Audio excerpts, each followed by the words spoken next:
guys! I'm using my head to hide these dead roses in stagnant water. They represent my vagina. The world of politics has been very confusing lately, so I wanted to talk you guys through it. I'm gonna fill you in and get you up to speed. Davy Cameron had to say goodbye to being Prime Minister to this proud nation of Gogglebox watchers. I saw him really sadly take his world's best Prime Minister mug from off the shelf and then look at it for ages and then put it in the bin while his wife wept. He tried to hand over the hot potato of being Prime Minister to Boris Johnson, but Boris Johnson said, "I'm on the paleo diet, I can't eat potatoes, I can only eat raw ham." And he tried to give it to Michael Gove, who was scared of Boris because his face is made of raw ham. Michael Gove said that he was allergic to starch and responsibility, and he gave the potato to Andrea Leadsom. And then Andrea Leadsom said some stuff about how you can only understand the concept of the future if you have children, and that otherwise you're just living in this strange liminal space where time never passes. So then she gave the potato to Theresa May, who smiled at it, sprinkled it with the tears of junior doctors, and then took a really big bite out of it.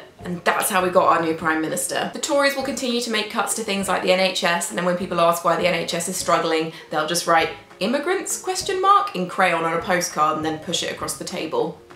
Just over half of us voted to leave the EU. There was a bit of confusion about whether or not 52% of the country were racists, well-researched anti-establishmentarians, or were in fact lied to by a bus. You know what? The state of public transport in this country really is in trouble when buses become sentient and start spreading misinformation about funding the NHS.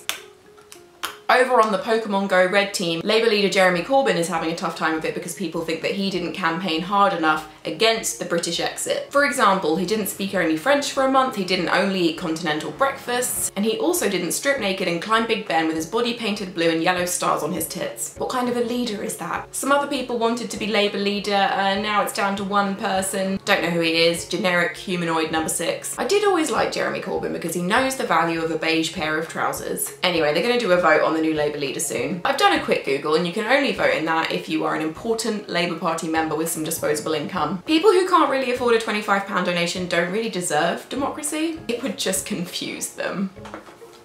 I mean, some people might say exciting, we have our second ever female Prime Minister, but I like to think of her more as an evil, genderless cloud of dark smoke, like the one in Lost. And that's what's going on in British politics.